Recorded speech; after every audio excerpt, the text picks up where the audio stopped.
Do the terms left and right even mean anything nowadays? This is something that I've been kind of thinking about for a while. Maybe even longer than COVID, but it seems like this whole COVID thing has really brought forth this kind of question in my head.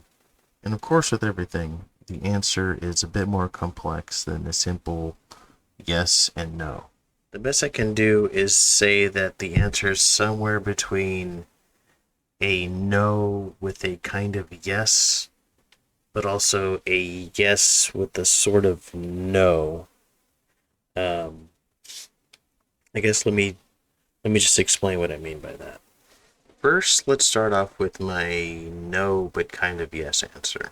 And for most people, and I'm including myself in there, we've sort of gotten kind of lazy in what left and right actually means on an individual level.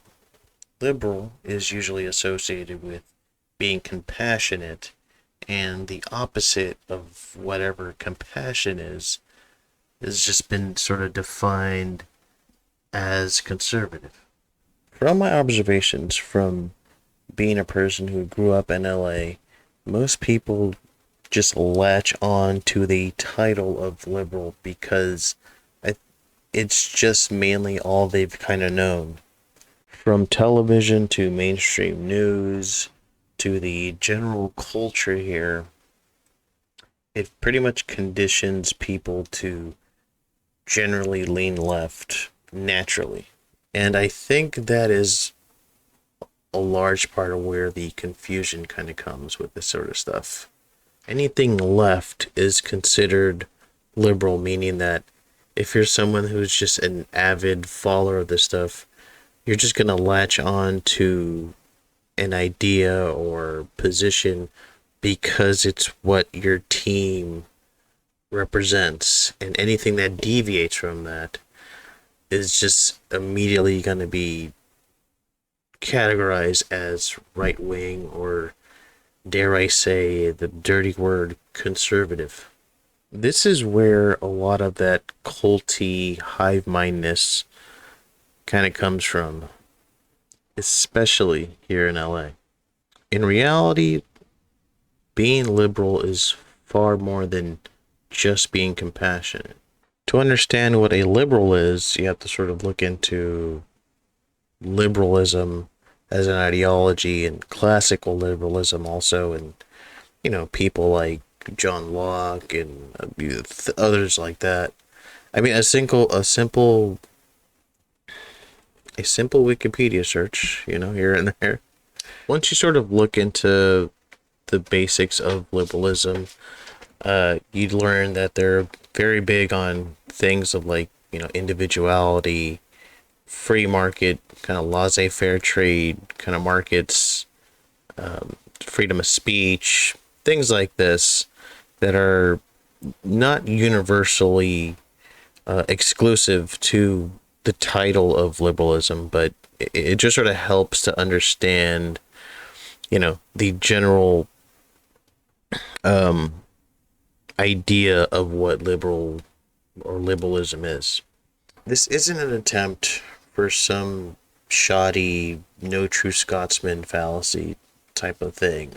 It's only a matter of words and titles actually meaning something rather than you make it mean whatever you want it to just because it advantages your political side or your position or whatever. Once you learn about the basic kind of ideas that are tied with liberalism, I'm not going to define them for you. That's kind of your job. Ask yourself this: if the general direction that the left is going really truly does it actually align with what you've learned about liberalism in general? Is it a direction that you agree with or not? These are questions that I can't answer for you. You have to sort of just decide on your own. Now, these aren't answers that you're going to come up with within an hour or so. Like, it takes time, and that's a good thing. That it's fine for that to happen. it may take a couple of years, and that's okay. And while you're looking into liberalism and classic liberalism, look into conservatism and, you know, see what similarities there actually is with the core fundamental beliefs. See where they deviate from. Consider looking for or listening to people that align within that spectrum of liberal or classic liberalism. People such as, Jordan Peterson, Christopher Hitchens, John McWhorter. Um, there's others. Yasmin Mohammed. It's pretty awesome. Just to name a few. The same with some conservatives. Find some that you feel bring a lot to the table, as far as them being pretty rational minded and fair. People such as Calvin Robinson, Douglas Murray, Thomas Sowell, you know what I mean? People like that. If all this sounds incredibly boring to you, I don't blame you. This stuff is a lot more dorky than most people realize. And in order to understand a lot of this stuff, you have to approach it with no ego and an incredible sense of humbleness. Because the last thing you want to do is treat it like it's a fad of the week or like a trend. I really don't recommend approaching it in that fashion. Maybe I'll make a video in the future about that. It's important to do these things because after a while you understand that compassion has its limits. And that's where reason and logic and critical thinking kind of take into place. And again, you have to figure this out on your own. People who are solely driven through compassion, after a while, become predictable and in turn sort of begin to think alike.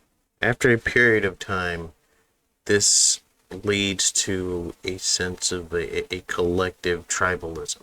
With this collective trend growing on the left, it leaves regular people and moderates like myself, it really leaves us out. And after some time, the people that remain will eventually turn rather radicalized.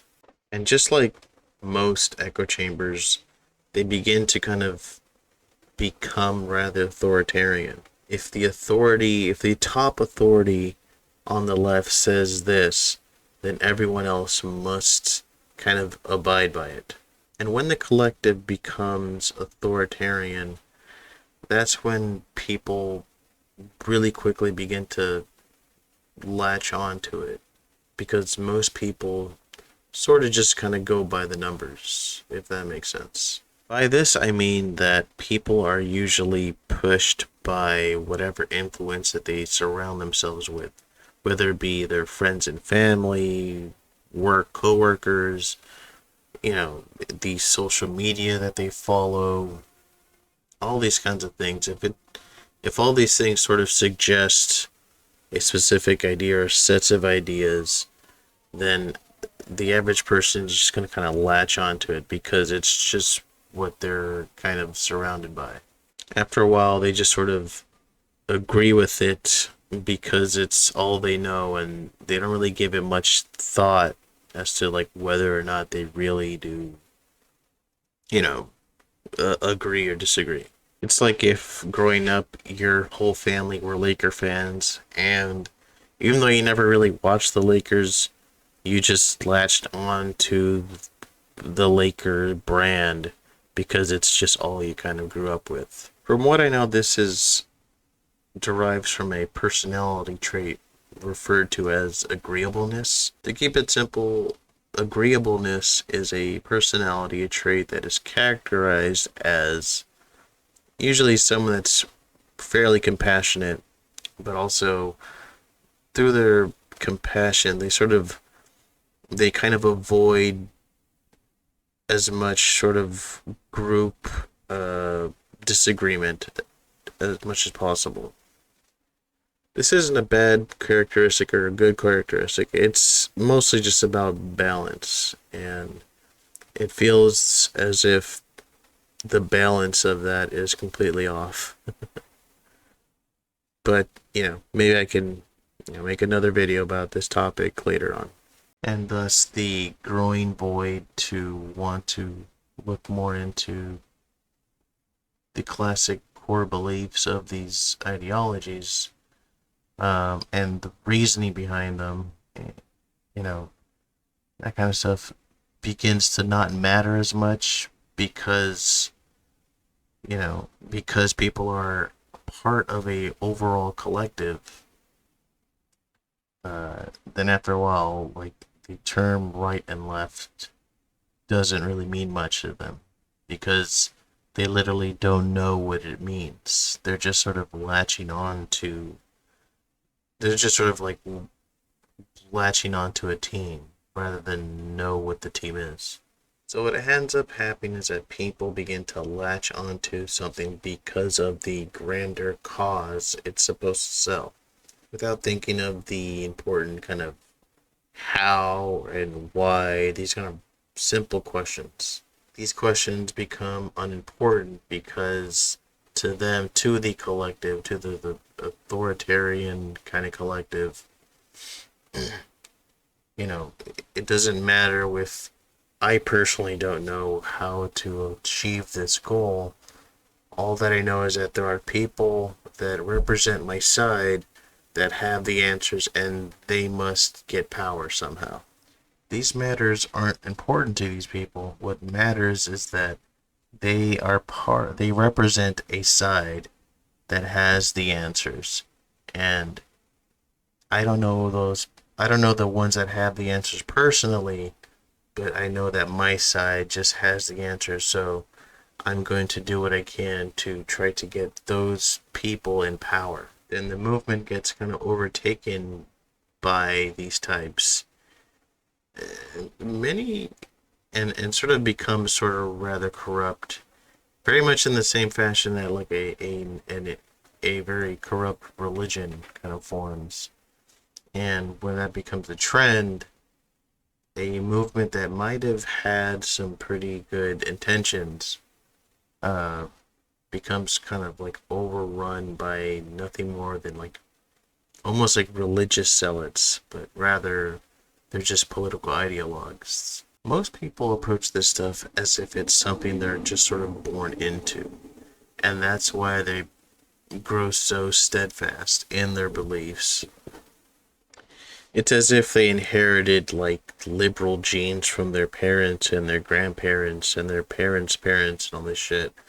I can't tell you how many times I've seen people and heard people say shit like, I vote this way because my parents voted this way and I'm just like returning the favor or whatever.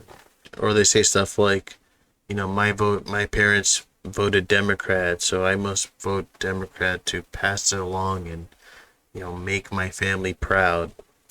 In reality, they're sort of setting themselves up to open the door for corrupt politicians to just not be about the core beliefs, but just be about the title that they represent. In reality, it's more a series of ideas that revolve around the debate between control and freedom, and finding the balance between the two. There's definitely no right or wrong answers.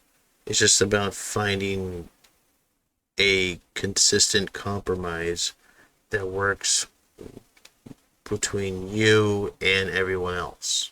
Alright guys, that was part 1 of my Does the Left and Right Even Mean Anything Nowadays little talk. I'll have part 2 set up soon. If you'd like to join in on the conversation, you can simply add a comment. If you'd like the video, please like, share, and subscribe. And yeah, I'll see you guys another time. Peace.